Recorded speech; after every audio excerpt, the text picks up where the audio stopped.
It's that catalyst for change. You need to be asking the question, and you need just that kickstart, whether it be a drought, whether it be a flood, rains, or fires.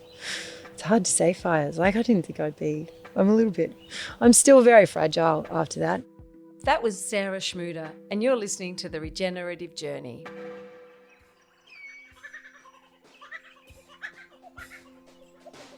G'day, I'm your host Charlie Arnott, and in this podcast series I'll be uncovering the world of regenerative agriculture, its people, practices and principles, and empowering you to apply their learnings and experience to your business and life.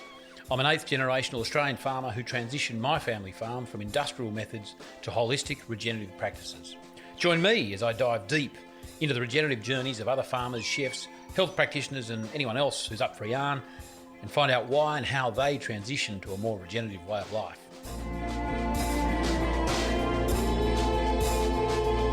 Welcome to The Regenerative Journey with Charlie Arnott.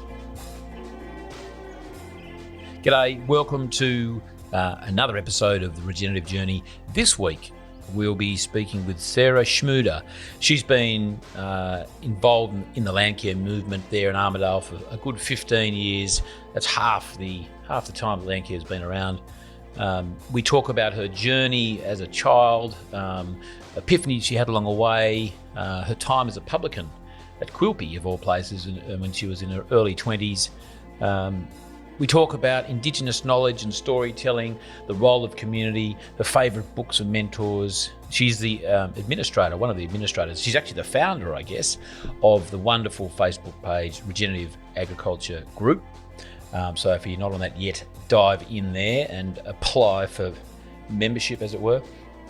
We talk about the importance of nature and the connection to nature, utilising natural capital, bushfires, the experience, the very life-changing, I think, experience that she had with the bushfires last year, end of 2019. And we talk about the definition of regenerative agriculture. It was a fascinating chat with Sara in her own garden there in Armidale, and I trust you enjoy as much as I did our little chat with Sara Schmude. Sara Schmude, how are you? Schmude. Is it Schmude? Why do I say Schmude? We'll start again. For 2 years. Far out, Schmude. You know, is it? I don't care. No, what is it, Schmude? Schmude. Why say Schmude? Why is I know, that? it's because of Paul Schmude. He wrecked it for everyone because he's got this Schmude does deals at his sports shop. That's what it was. And then everyone's just automatically calling us bloody Schmude. Like, I'm in the mood for Schmude. I think you should change it. Anyway, okay. Starting. It's good to start with a joke. Should we start with a joke? We'll do one take. Yeah, the joke. What's the joke? Hey, dad joke. Hey, stop it. Sara Schmude, how are you? Welcome to the show. Well, thank you, Charlie Arnott. It's a pleasure to be in my garden. It is your garden. It's amazing. Can you tell us about a couple of things while we're in your garden, and how did you keep it alive in the drought? Because that's a pretty good quick yarn there too. It's a good one. Yeah. So we've been in drought in Armidale, well, in terms of water restrictions, for about 6 months. And so that was a real challenge for a lot of people, and particularly for us, having a larger family, being 5 of us. And so watering, all our shower water was captured, all that grey water was captured, and we put it onto our garden. Our garden, which you can't really fathom, is about, I'd say it's half an acre in town. Yeah. And so being able to filter that water out into the garden to keep the core plants alive was great. So we did that over that period of time. But my dad, lovely dad, he had Mr. some foresight. Schmude. No, that's my father-in-law. Oh, so my dad, Warren and Christine Grills from east of Guyra, had the foresight to do a bit of drought proofing. He did this in the 80s. He built some really deep watering holes, and that sustained them through a lot of dry times and a lot of droughts, serious droughts. But he would come in, he'd turn up here with 4,000 litres of water every 2 weeks. Really? And saved all these trees. So he would come in here and he'd water them? Yeah, we just watered them that was in his DNA to keep things alive. Isn't it? Some beautiful trees there. There's an ash, desert ash there. That's a catalpa, which is a North American tree, which you don't see often. Just right here? No, the big one in the corner. One. Oh. A peppercorn, which you don't get in this environment. So that just speaks of, how we harbour this. We've got a little microclimate going on in our garden. You definitely do. Yeah. We lost a couple, but... It's amazing. Deodar, that's it. Yeah, they're a beautiful tree. Yeah. It's stunning. I love this garden. It's my secret garden. It's a little sanctuary. Yes. So if I live in town, this is You've got to nice have this. There. Yeah. Nice part of the world here in Armidale. We we met a couple of years ago in this part of the world, a little bit to the south in Tamworth, and that was fantastic. And so, thank you for agreeing to be on the show. It's a pleasure, Charlie. Pleasure. Was it only a year ago? No, it was about 2 years ago. It was about 18 months. Isn't it? Yeah. Probably 18 months ago, I think you came to our Biodynamic Introduction to Biodynamics course at Tamworth. Yeah. That Jodie put on there. So biodynamics is an interesting thing just to touch on because my children go to Steiner School. Nice. So I've always had that biodynamic sort of, intrigue. And I thought your introductory course was just the perfect foundation for me to understand it, and a lot broader scope. Well, I know it'll take years for those sort of learnings to unfold for me, but yeah, it resonated with me really strongly. So thank you. That's a pleasure. And Hamish. And Hamish, absolutely, Hamish Mackay, who's actually, I'm in Armidale and he lives at Dorrigo, not far away. And he is at Burrawa, staying at our place, making some preparations as we speak. So it would have been... So this is a good time of year to make preparations? It is, absolutely, yep. We haven't got many cows to do that with. So you harvest the manures and then put them into the horns and then bury them for winter? Actually, the thing, this year, unfortunately, though, we actually sold all our calves before we got to the point of putting the manure in the horns. At that time of the year, we'd already sold our calves. So we don't have lactating cow manure. But we've got cows, so we're making cow manure concentrate. Or he is as we speak, actually. He's a real Trojan. Sarah, you just mentioned about years and some years ago. This podcast is obviously called The Regenerative Journey. It's about documenting and understanding and appreciating people's own journeys, and this is sort of yours is absolutely worth hearing. So I'm really pleased that you're with us today. Tell me, where did yours start? You can take us back as far as you want to go. Ooh, my earliest memory, really? Yeah, cool. No, maybe it's even my first question. Nice. I think I've always been a questioning person. I was extremely annoying to my parents as a child. Always wondering about things and mischievous as well, but curious and I think one of my first wonderings, my first questions would have been about nature. So I always felt that affinity growing up.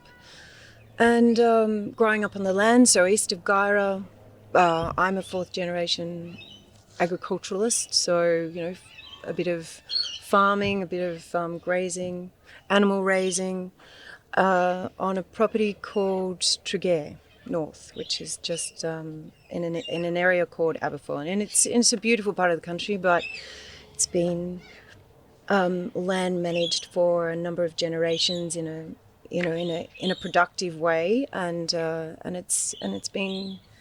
it's been very fruitful for a lot of families there. So I grew up in a lovely environment. We did have our droughts and flooding rains and all those challenges, not bushfires.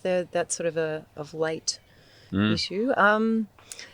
So yeah, questioning and also I think this might resonate with a couple of people. Growing up on the land, being a girl in that, growing up in the 70s and 80s on the land, being a female, we're just sort of not recognised as someone that would be a land manager. The successional planning would be a part of your career, your pathway. So I just took it for granted that I wasn't going to be on the land, and then just continued to ask questions, to continue to be intrigued about how things worked, and very involved in managing the livestock. So mustering was my second name, and I probably learned to ride a horse before I learned to walk. And Dad gave us all these sort of lessons about shutting gates, so that sort of leave things as you found them, and that serves you well in life. So totally. Lots of those sort of lessons and questions, and then that took me down a path of getting out in the world and being intrigued about different cultures and traveling. So I did that for a time. But then it wasn't until, and I don't know if I've ever told you this, but I lived in Sydney for just a year, exactly a year, and I was 22 at the time.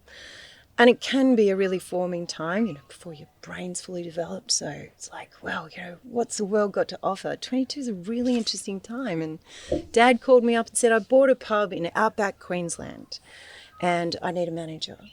I'm like, yippee, I'm going to earn heaps of money and go and live in a pub in a place I've never heard of, but I'll give it a go. I'm the adventurous type. So I ended up in Quilpie for 2 years or 18 months. Quilpie. On and off. I went for a ski trip to Austria in between, so that kept me going.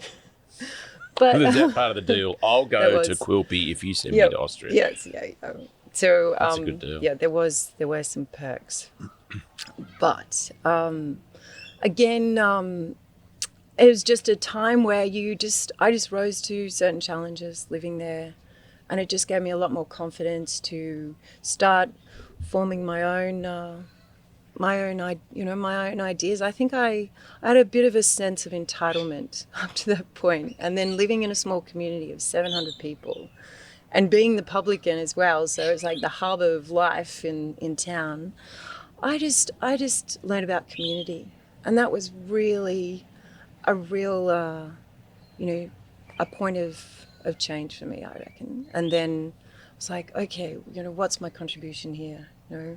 So I ended up back in Armidale at your alma mater, the University of New England, doing a natural resources degree, because it was the hardest degree to do. Everyone's like, oh, don't do natural resources. I'm like, well, I'm going to do natural resources. Nat res. We thought they were all hippies. Well, yeah. So I fitted right in. But we're pretty straight. So that was you rules sciences. Rules science. Yeah, we were. Gosh. Yeah. You could see you coming into a lecture. Just all hungover, flies wearing your girlfriend's jerseys, and confused. Like, who are you people? I was so studious. I came in with a bag full of books and my glasses on, and we didn't have computers back then. And your beard. And my beard that had probably been drawn on with texture the night before at the pub or something. Yeah. I'm missing an eyebrow. We could go on. We could. The local costume dress-up shop did a drawing trade in single eyebrows. People would put them on for a couple of months while everyone's grew back. There's a business opportunity right there for anyone who's looking to start a business in Armidale. Costume yeah, shop. It's still a strong industry. It's so weak at the moment. And coincidentally, I'm going to be with 300 students this morning planting. Nice. Yeah. Fantastic. So they're moving more towards the land care ethos at uni. So that came out of that NatRes degree. So during my tenure there were a couple of hippies. Bruce Taylor, I just want to give him a plug because he was one of them, and he was very, very relentless type who just wanted to do good for the planet. And so I got on board with that. So what was that, Bruce? So that was Bruce Taylor was his name. Oh, nice. Not Bruce Taylor from Kentucky, but another great stalwart of land care. Yes. But no, Bruce Taylor, he was just doing a NatRes degree, just felt really passionate. I think, and he was such a different sort of person, and those people I really admired. The ones that just, I don't care what the Rob Stroppers think of me. I'm just going to go out there and start my own tribe. And I admired that. Those people. Yeah. And he spoke of bush regeneration and, riparian restoration. I'm like, I don't know about this stuff. So that got me intrigued. And then I took the path of land care. I did some work experience for them in 1998, I think. Here in Armidale. And it was just, I was sold. It was community-based, grassroots, rural, so it was that lovely dichotomy of urban and rural, and just having a structure, a lovely structure, grassroots structure that was well supported at the time. Well, not necessarily in those late 90s, but by the time I got, late 90s. So by the time I got involved in a formal sense, left uni, had babies, but just got involved in different projects, and then where are we? 15 years later. 15 years. I've been all this time with Landcare and really just passionate, and I've loved working in this network of people that are really close to the land and close to working with nature. So that resonated with me as well. Just jump in there. As you know, and as the listeners, if they don't know, they're going to find out, this series of our podcast is supported by Landcare Australia, and through the Bob Hawke Landcare Australia Award that I was very honoured and thankful to be the recipient of a couple of years ago. And what's your sort of I guess what makes Landcare unique from your point of view? I mean, you were there for 15 years. You were there for half of the whole time, like not just like a member of a Landcare group, which I'm not saying there's anything bad about that, but you were staff. You were part of the machine that was Landcare for half of its whole life. A coordinator. What were some of the unique things about it that perhaps kept it alive for so long? I think because it just comes from a position of working with the land. Just people they believe in it. They know it, they understand it, they have a thirst for knowledge, they want to build that, but they also want to have social connections. They don't want to feel isolated in their pursuits. On the land, there's been a various land management methods that have worked in production, and so there's many, but and varied around New England as well. So it's quite a diverse community.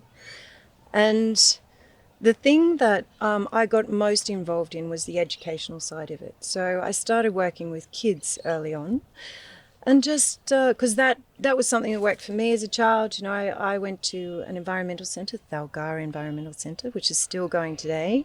Here in Armidale. Yeah, and this was really key in my connection with the country, is that just understanding it, asking those questions again, and just having the right practitioners, the right mentors come in. The student is ready, and the right practitioner comes in, sort of thing. And Thalgara provided that for me, so I just wanted to use Landcare as a conduit to reach children. So I started up what's called frog dreaming, and just using the dreaming was the storytelling part, and that resonated with me. I have some meaningful links in the Indigenous community here in Armidale. Feel really strongly about it. Feel really strongly about that, that spiritual connection with land and Indigenous knowledge, and the people as well. They're just powerful people, the ones that have become involved. And for 2 days, it's only a 2-day program, but so we just go out into the bush with 100 kids. We walk up Mount Cheval. They take their shoes off. They connect with the country through their feet, and we just invite them to open their senses. And it's a beautiful engagement between the kids as well. So they're all in that space, and they're all just leaving their behaviours and their, anything that they had, I didn't have breakfast this morning. All those sort of complaints get left behind, and they're up on top of a mountain, which is significant. You can see it from here. Yep. Just through those trees over there. There it is. Mount Drought. It's actually called Chuanbandian in traditional Anawan language. Yes. I believe, that's something that's still being questioned. Yeah. There's a black cockatoo. There's two. I've heard them before too. It's going to rain in 2 days for 2 days. Is that right? Yeah, that's what I've been told. That's the by thing. the cockatoos that they're talking about. They just... Yeah, they just... That was a sign. I don't know. It's been raining immensely here for the last 5 weeks. It's been amazing. And your garden has just absolutely come alive, from what I understand. It looks... We're back to that, but it's amazing. So we're hearing... And just while we're on that, we are opposite... public school, so if you hear buses and children chattering away, then that is why, because we like to take our interviews out into the environs of our interviewees. Yeah, There's a squeaky bus. Yeah. We better get onto that. All excited children. But just going on from frog dreaming, that would happen every year. It's happened for 12 years. Mm-hmm. And so in that time, I've developed other connections with land. So regenerative agriculture just came into focus through land care, talking to a number of farmers that felt isolated in their pursuit. So it was a case of, well, is this part of my journey? Do I start helping people feel connected? And I'm at the time, so this is about 3 years ago, I was really avid Facebook user, as were a lot of people. It's a vortex. It just just takes you in. Suck you in, yeah. And then use if you can appreciate, it's an amazing tool. If you can use it for good. There's a lot of evil. I've got a nice little analogy of that is Tell us. Is the chainsaw. You can use the chainsaw for great things, or you can use it for very evil things, and that's the same as Facebook. Yeah. I find, I've got a lot of family that are adverse to our Facebook, and they just don't you dare put anything about us on Facebook. So any of those sort of stuff. But anyway, I thought that, look, let's just have a look at how it can connect people, how it can be a tool for good. And so I started the Regenerative Agriculture group, and in the initial stages, there was only a regenerative agriculture group. It wasn't called a group on Facebook at the time, and it was very well patronized. There were 30,000 people on it, maybe more. I don't know. Where was that based? In the States? In the States. Yeah. And then I just started observing how's that tracking, and how they how are conversations nurtured in that space. And it actually was quite volatile at the time. And I thought, well, I want to start something that volatile as in they were antagonistic, or sort of, no, that's wrong, this is right. Yeah, that, and moderated by a lot of people. So that was another thing that I noticed. And also it's public. So therefore a lot of people have the opportunity to just view, just view and then just make random comments. So don't even have to be members of the group, I don't think. So I guess trolling in a way, potentially. Yeah, okay. And so I thought, okay, well, I'll make it a private group, and in an environment where people feel safe to share their and to feel different, and to just share their experiences, no matter where they are at their journey, which is all very different for different people, different circumstances. So many variables in this space, in this regenerative space. It's a bit of a theme, isn't it? Yeah, it is. Anyway, we started up the group, came across Anne Coote, Caroline, legend. And Caroline Ditchfield. So Anne Coote at Moree, Caroline Ditchfield in Inverell. Yeah.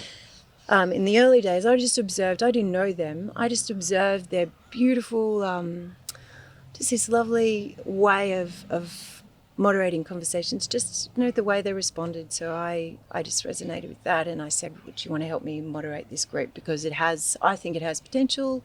So we just started this little community practice, and we've invited on Adriana McClenaghan, who's a local here in Armidale, and as a third moderator or fourth. And we work beautifully as a little team of we treat it like this is our living room. Be respectful. We've just got a couple of codes of conduct, and it's just tracking beautifully some of the things that people say, the reasons they want to join, and it's coming from all over the world now. So we've got 9,500 members. Stop it. And we've got fantastic. And probably 250 posts a week. From a whole range of backgrounds. It is extraordinary, and really meaningful engagement in some cases. So lots of practitioners out there. I can name Brian Wahlberg, Graham Hand. They're two. I just have a little community of people that I just tap into. So I know if anyone's asking a question, I can go, okay, well, what about Guy Webb? He would know all about fungi and endophytic fungi, and he can... Graham Rees, I know he jumps in. Graham Rees, yeah, he's great. Yeah, no, you would know several of them. And so there's just this community building going on. And how affirming is that? And it's the wonderful thing that I've found about this space is exactly that. It's the attitude and the respect and the engagement people have. It's such a breath of fresh air. Not to say that I spend a lot of time on Facebook and other pages and it's all bad, or it's more that it's such a font of information. The people are respectful. In the words of Tony Robbins, don't use other people's experiences to avoid making your own mistakes. And this is the page to do it. And even beyond the Facebook page, in this world of regenerative farming and so on, I don't want to sound like I'm getting a bit high on the saddle here, but the calibre of people who are in this space are exceptional, because they've got to a point in their lives on their journey, and they want to change, and they want to change not just their practices, but the way they think, the way they behave, the way they engage in community, and their approach is really refreshing. And that's not to say what they used to do, I used to do, in some conventional world of farming, for instance, was bad. It's just that there's a heightened sort of heightened level of awareness, I think, in people. When you just look at I have to, plug it again. The Regenerative Agriculture Group page on Facebook. Get on there, and if you're lucky, Sarah will allow you in, or the other girls. But yeah, if you've got questions, whack them in there, because there's so many people who are just so willing to help, and the comments just go bananas in a good way. They're really, again, a really respectful and productive way. So, and again, it's that questioning, and for me too, I'm learning so much and finding those resources, those golden resources that match, that speak to you. It's like this Richard Perkins book.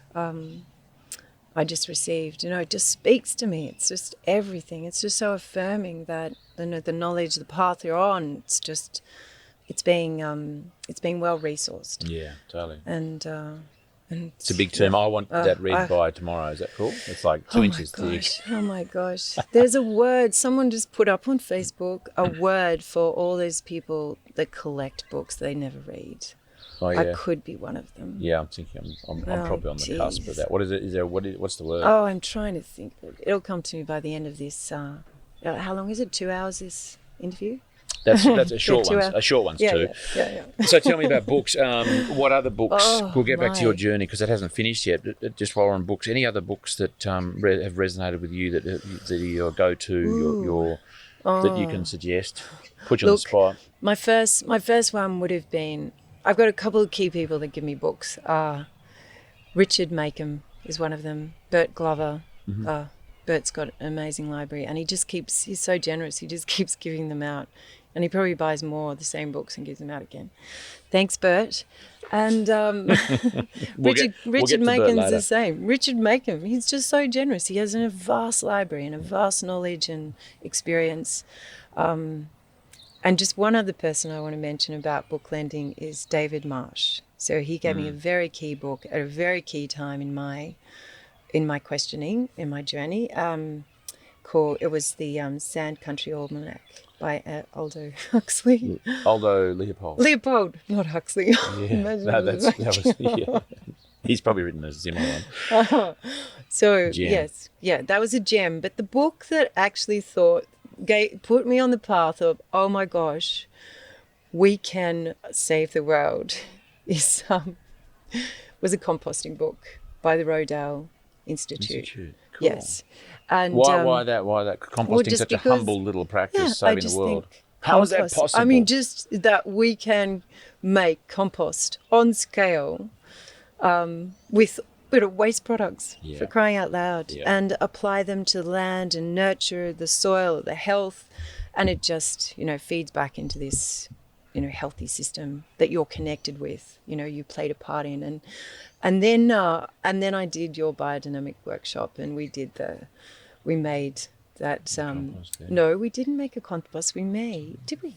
No, I think we did make a compost heap. Well, it was the manure. Cow manure concentrate pit we made, yeah. So I did that, Yes. and then I thought, wow. You got onto that boom really time. quickly, I remember. I did, you got straight onto it. Straight away. Very proud. Straight. I was ready. You just shot to the top of our list of graduates. Yeah. Then. Oh, yeah.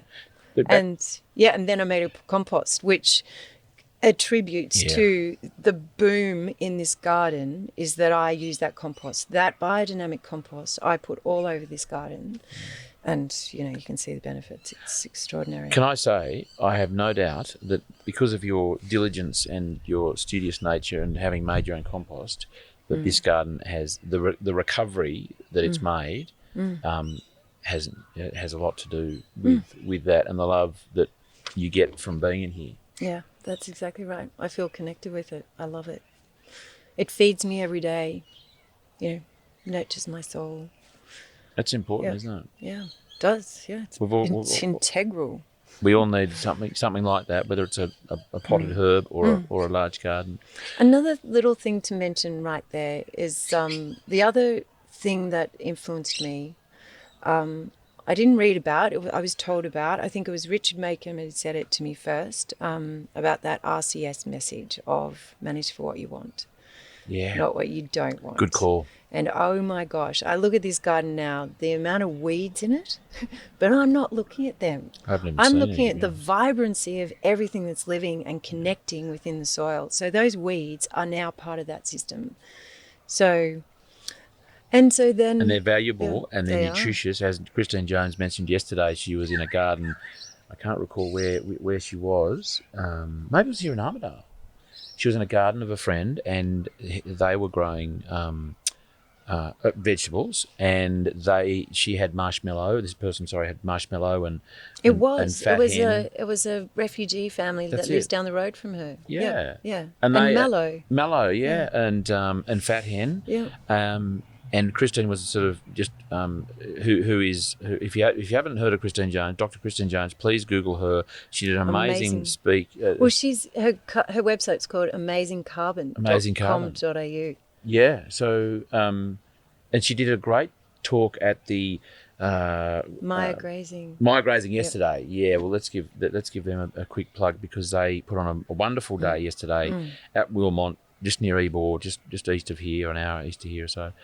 And Maya Grazing is a technology. It's a program that graziers and farmers can use to basically monitor how much grass they have and how quickly they're eating it. They can make grazing plans. They can use it to record their budgeting of grass and their assessments. So big plug for them. But I mean, not beyond them and that particular game-changing product is the fact they put on a day with Christine Jones and Jim Gerish from the States, David Marsh, and others that were... Toby Grogan from Impact Ag. Talking about natural capital, monetizing natural capital. No, that's a whole other conversation. That is. Because that's part of your journey, part of your story. And they put on a wonderful day, and it was attended by 350 farmers. And the majority were farmers, which was really impressive. And a big day, a lot of people turned up there to listen to that. And what was your what did that say to you? What were your impressions of the day? The majority of people I spoke to had come to this day as well questioning, how do we manage out of this in all these extremes, the fires, the drought, the flooding rains. How do we manage, a system in this environment, grazing systems or whatever they come up? I think the majority of them were grazing, and that they were coming with a question. I think that then just gave it that boost. People were just bright. I can speak of 2 farmers in particular, or 3 farmers actually. So Normie, Mick, and Rachel. So these are my collaborators. So this is sort of the next phase in my journey was getting involved with these guys. They came to this day last year and they were sort of midway in exploring regenerative agriculture in a grazing system. And then they came again yesterday, and it was so affirming for them. They had now they've started to empower themselves through different education. One of them's done one of those KLR courses. Another one's done holistic management, and so they're just empowering themselves with that sort of information, reading a lot, asking questions, coming to days like that. They're on fire. They're well on their journey, and they are loving it. I have not seen those two men in particular so happy. And that's the gratifying part of it all, to be a part of a community of people that love what they do. They feel connected with what they're doing. They have a vision for the future. And sure, it's uncertain, but with those sort of days, the sorts of tools that are available, I just think that it's a boom time for agriculture in this country. And those guys, were they farmers? Were they from a farming background? Was that their gig? Yeah. So, those three that I mentioned. So Rachel's Rachel Ward. So it's Rachel and Brian Brown, who are my neighbours at the coast. So how I came to be a landowner. So I did mention early on that I didn't think landowning would be a part of my path, but through great generosity of my family, they gave me this patch of land, 100 acres down at the coast between Maxwell and Taylor's Arm. Beautiful, beautiful part of the world. And my neighbours are Brian Brown and Rachel Ward, which is wonderful. Lovely people I've got to know over the last 20 odd years. And Mick Green. So I'm between the Browns and the Greens and the Schmuders. And so we decided 3 odd years ago when Mum and Dad gave me the country, they said, I felt like a steward more than anything. I didn't feel like I owned it. And I started talking this way with Mick, and we just found that we were really aligned in a lot of ways. He'd done a lot of reading around with Joel Salatin. And Mick has a community spirit. It's like, Mick, I think he won an award a couple of years ago, one of those Australia Day awards for just being the best guy in the community. Just being good top bloke. Yeah, just being, The award it just can't do enough for people. It's just beautiful. And so I've got him as a neighbour. So we just started talking about, if we want to achieve here, how about we bring our herds together? So I had 50 head of cattle, he had 50, the Browns had 200. They had the majority of land, so they've got about 800 acres, we've got 100 each.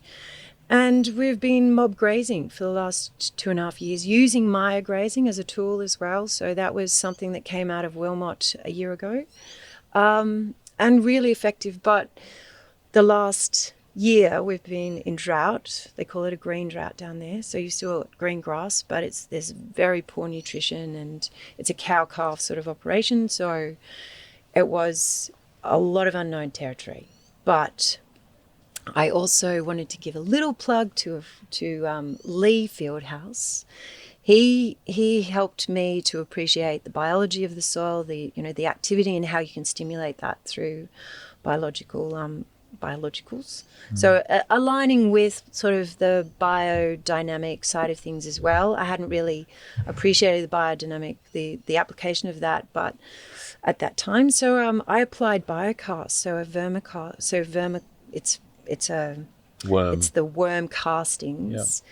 That it's a special concoction that Lee comes up with, and he gives you this catalyst. So you just add that, and then you just spray it out on your farm. And so we did that about 18 months ago.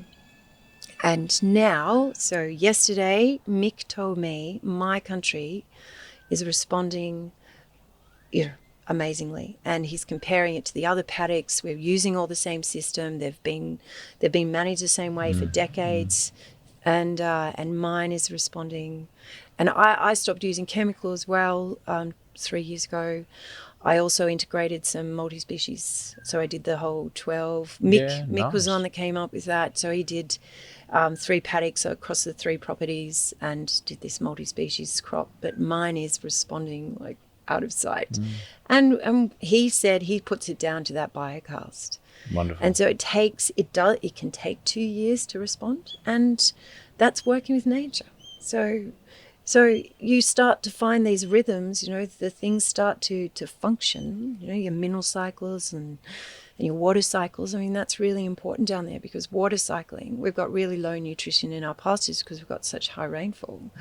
So it's about understanding that and integrating different species into it, so we can further our herd and build, its capacity, whether that's more numbers or whether that's just a different, different outcomes. We're it's a moving feast. There's no, when we talk about adapting to our climate, we've just got to adapt these systems. We adapt our minds all the time. It's like you've said, and I love it, change. Is it the ruse in the top? It's the ruse in the top bag. No, that's an expression I think they're No, that's right. You haven't got in too many roos in the top bag. No, it's change the space between your ears. Yeah, change the paddock between your ears first. That's it, paddock between your ears.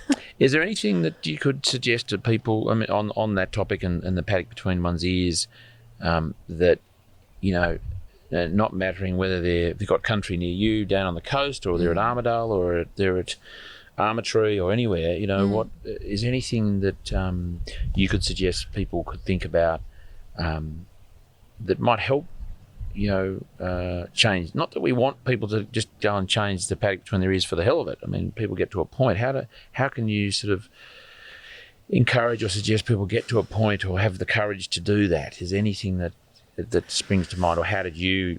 Oh, really? So I get a little bit of criticism, actually a lot, because people think that it's been easy for me to go on this journey because it's not my primary income. And you hear it a lot where they go, oh, you can go into regenerative because you're not dependent, you're not thinking about you need the production outcomes to be able to meet your debt needs or your boarding school fees or whatever it is. So I have, in a sense, had that luxury, but I think so maybe this is where I talk to some farmers and I talk about monetizing natural capital. Maybe this is where that plays in. Maybe it's just too hard for mainstream to transition. And it needs to have a dollar value because there is a public benefit attached to building our natural capital, regenerating our systems, making all those things work. And a dollar value, in the form of an ACCU, we talk about carbon farming now. Carbon farming has been around for 15 years, 2006 I think it started, but there's been a lot of hurdles. And now I'm a part of a group, Impact Ag, who are looking at monetizing. So they're coming from a position of they're asset managers, so they already have a lot of on-ground management happening, and they're using regenerative agricultural principles and practices to achieve good outcomes, great outcomes. Wilmot's a great example of that. And so it's a matter of, well, okay, these practices can be highly productive. So let's try and get a greater community on board with this. So we monetize natural capital, whether it be biodiversity or carbon. I mean, carbon's a good one because it's already getting established and it's got a marketplace. You can trade your ACCUs.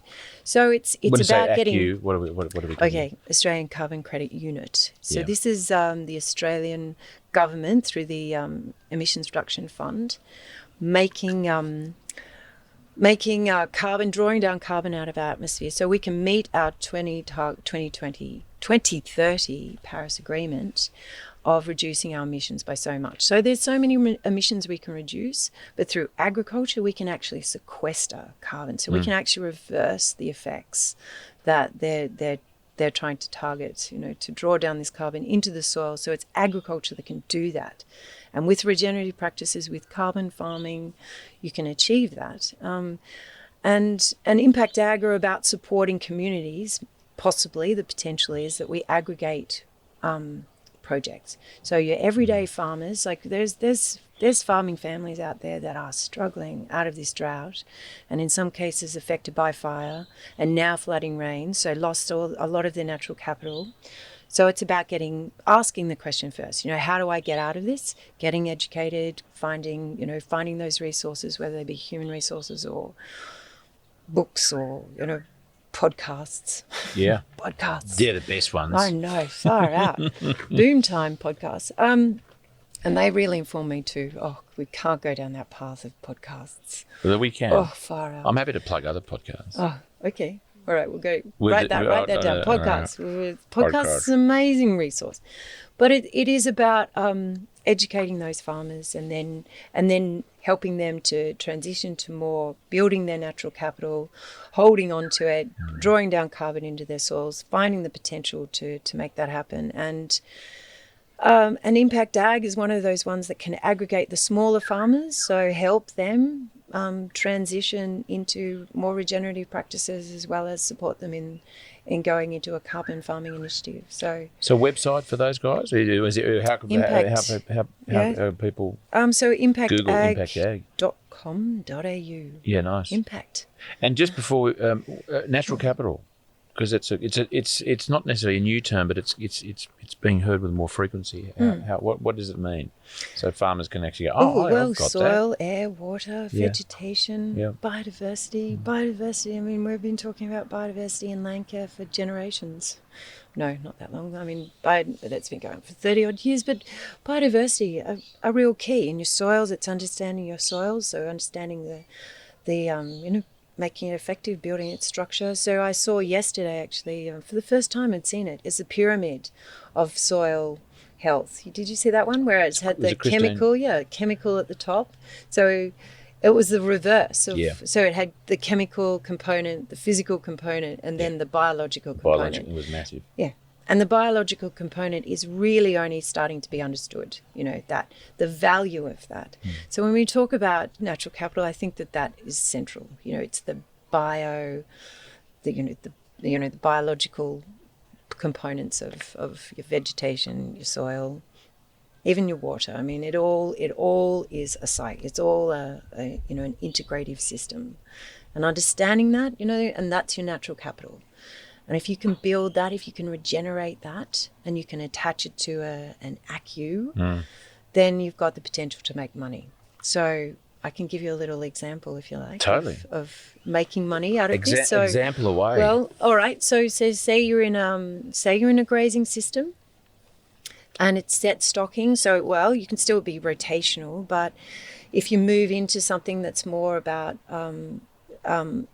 migrational sort of patterns and using your livestock to regenerate your land, it's more about those restoration periods. So opposed to set stocking and rotational, you're looking at lengthy restoration periods, so giving your land a rest so it can regenerate. And there's lots of lessons out of that. You've got to understand, what are the different species you're working with, your different forbs and your herbs and your grasses and your perennials, and how does that system regenerate. So it's looking at that. So if you invest in carbon farming, you're going to start understanding how that that system works, how it regenerates. So you're going to be drawing down more carbon through photosynthesis into your soil. So if you do this, you have got the capacity to raise the carbon percentage in your soil. So by whatever percentages, so say your carbon levels are at around 1, coming out of drought, that's quite a standard. When I talk to people, they look at their soil tests, many soil tests, which are not completely accurate to say what the carbon level is in your soil. You need to consider bulk density and the carbon levels together, and that's not often in your run-of-the-mill soil sample, which I've just come to understand. Thank you, Maya Grazing. From yesterday. Yes, from yesterday. Yeah, I didn't know about the bulk density measurement. Always learning. So if you raise your soil carbon level by 1%, just 1%, now this is just figures that I've come to understand, you are drawing down 122 tonne of CO2 into your soil. So that has the potential to generate 122 ACUs, units. So Australian carbon credit units. So in a hectare? Per hectare. Per hectare, good. And what are we talking about in terms of the dollar value attached to that currently? Well, do we know? Can we do some numbers on that? Yeah, so there's different markets you can go in. You can go into the Australian market. You can go into the government market through the ERF.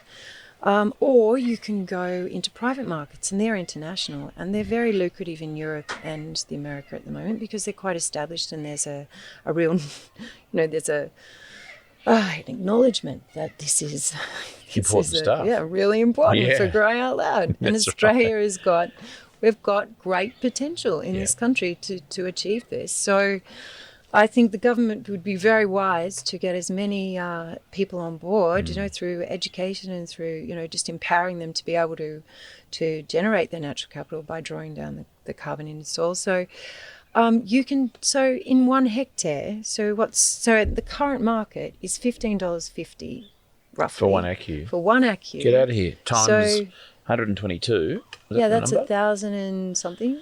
That's a lot. Yeah, that's a lot. Yeah. So, and that's 1%. And if you think you've got, 500 hectares is a reasonable size to, so a sort of average farm around here, around the New England. There's bigger ones obviously out west and in Queensland and South Australia, wherever. But, and look, you'll generate carbon at a different rate. It depends on your management practice.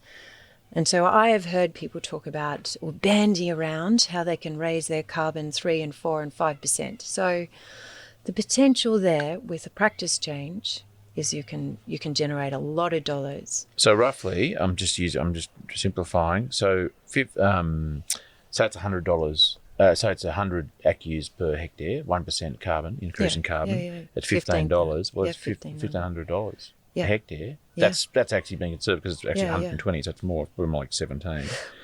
Well, per hectare, and that's not bad. And then times that by a number of hectares in a street, you've got 1,000 acres. Yeah, or 1,000 hectares. Sorry, 1,000 hectares. Struth.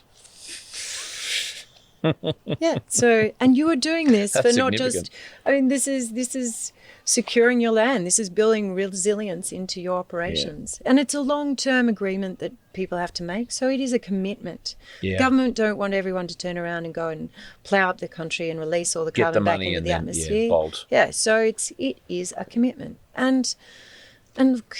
I don't know. I see great benefits, all around. Certainly. Community, social, economic, environmental, just ticks every single box. And along the way, you can love what you're doing. You can really feel a part of, something greater. Not just, this is about meeting those needs. It's about, the greater good. And also family. I mean, it creates resilience in a business. This, the healthier the soil and the higher the organic matter and carbon levels in soil, creates a more resilient business. And that's something that I think is pretty necessary for children to want to come home to, if when they finish school, when they, that actually want to be inheriting or being given or buying or whatever, however it works. A business that is set up environmentally, ecologically, financially, culturally for the future. Not a bad gig. Little Lordy. Lordy, the Lord. He's only got another 16 years and he's there. He is. I think it's only a couple of years away. He's already telling me what to do. I'd love that for my children too, though. I would love the opportunity for them to return to the land. Well, I have one in particular, my youngest, Monty. He's very keen on the land. So, this is a path I'd like to pursue as well. And I think it's important to create, as we were saying before, the luck, or you can even replace that luck with success. You put a few words in there, is the confluence of preparation and opportunity. In a way, in a sense, you're preparing him.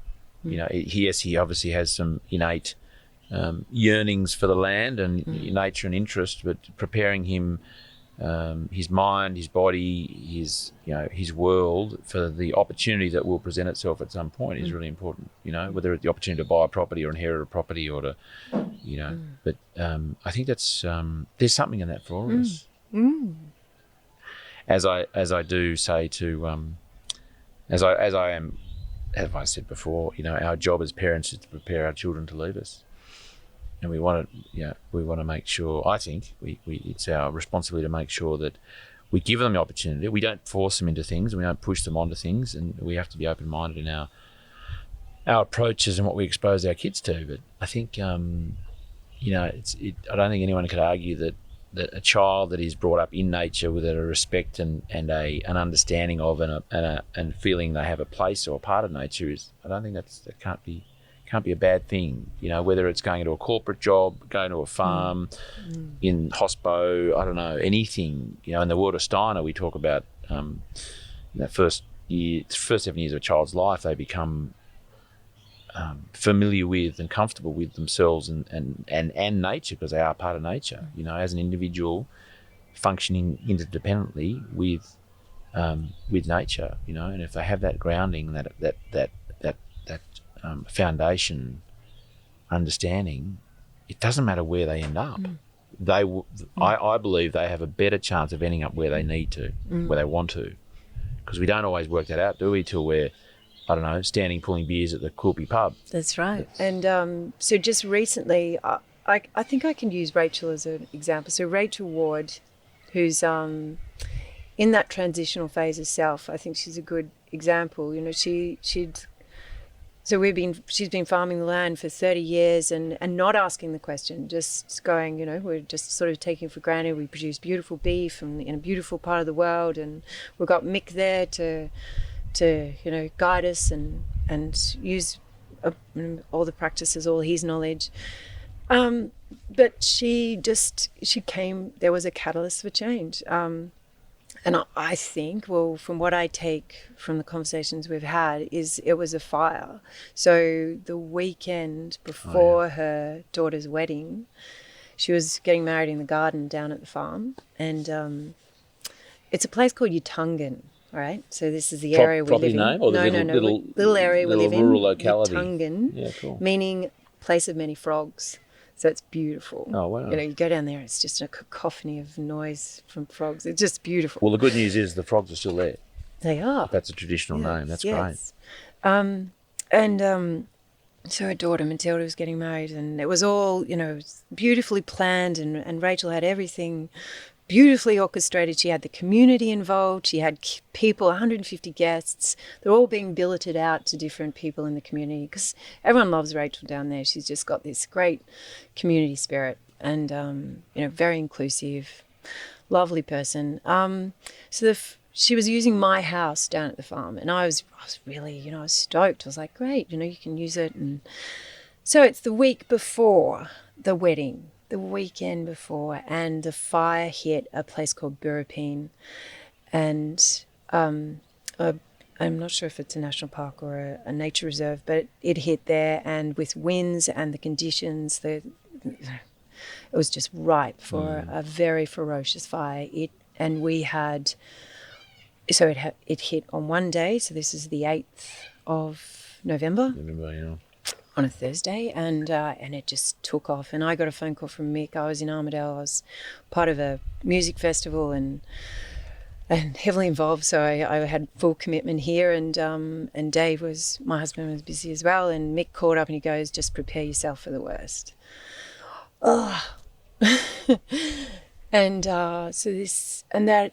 You know, and that day I heard the fear in Mick's voice. Like, he was just like shaking, and he's part of the RFS. He said, we're a small team and there's a couple of 70-year-olds. And I'm like, oh, for heaven's sake. So they evacuated the whole valley, and it was 360-degree fire. Rachel and my farm and Mick's farm were right in the middle of it.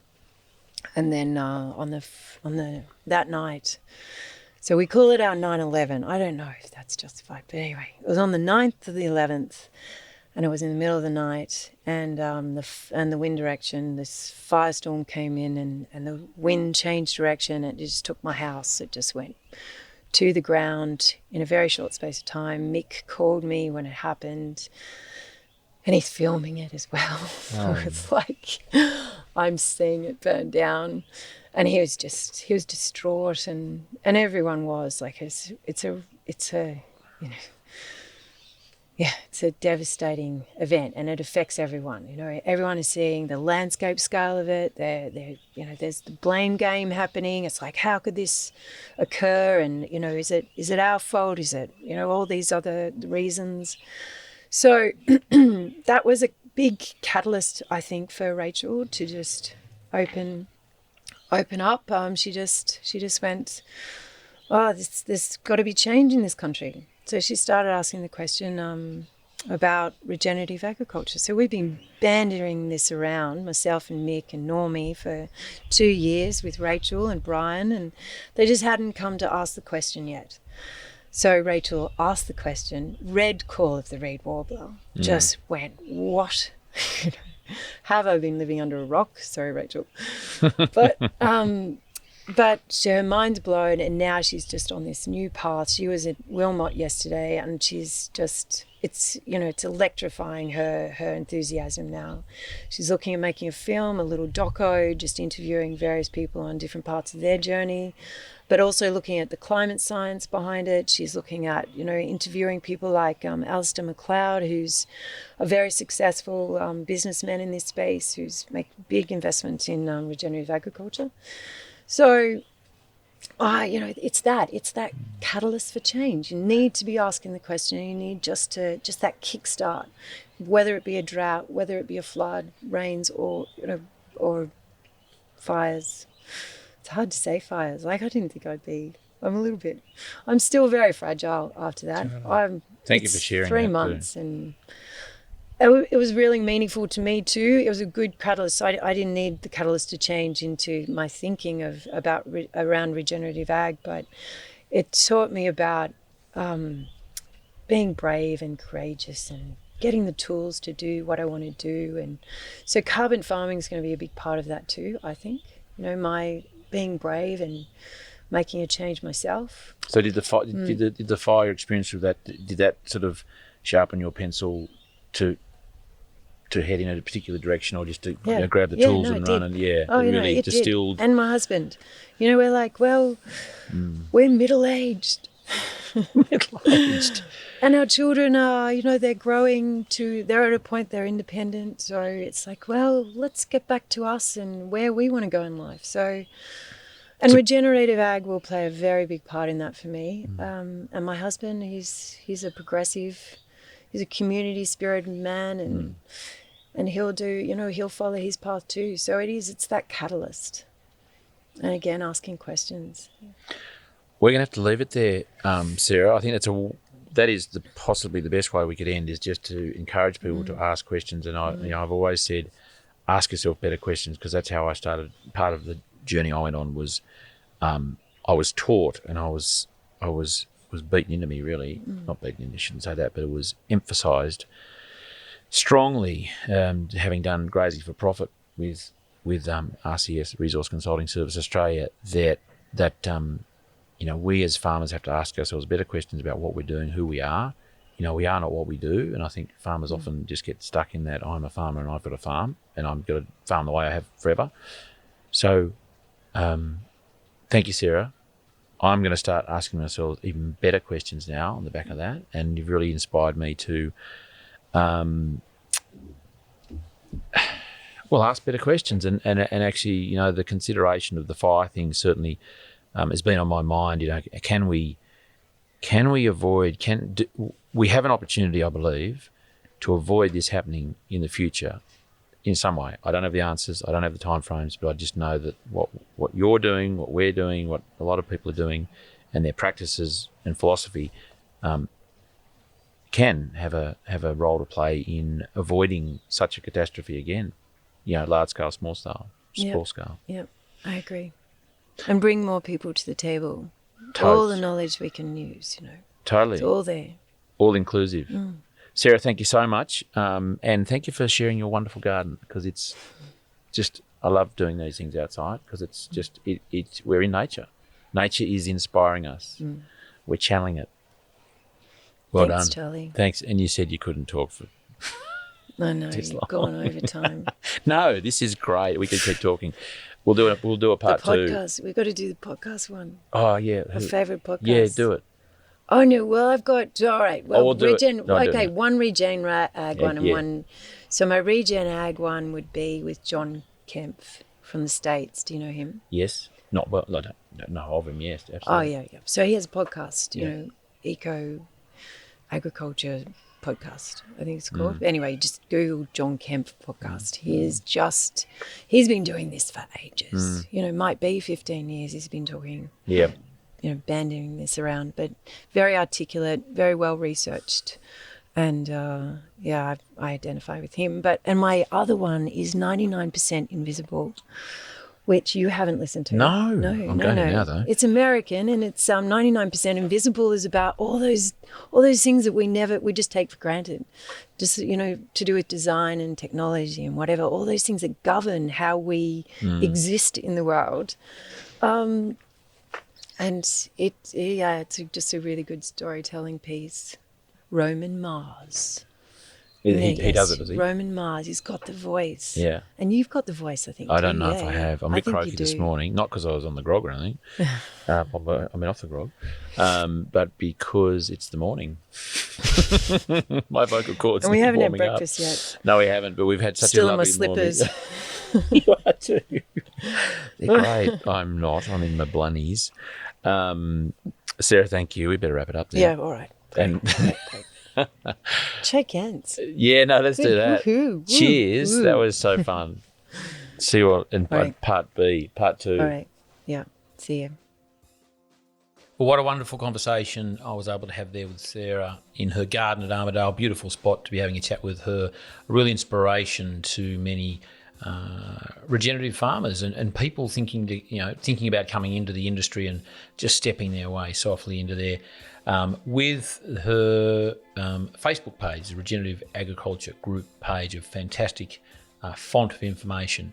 Talking about fonts of information, our next interview is with Corey Hancock. You might know him better as the Environmental Cowboy. We really dug deep on how he sort of came up with or created his the persona of the Environmental Cowboy, and more importantly, really why.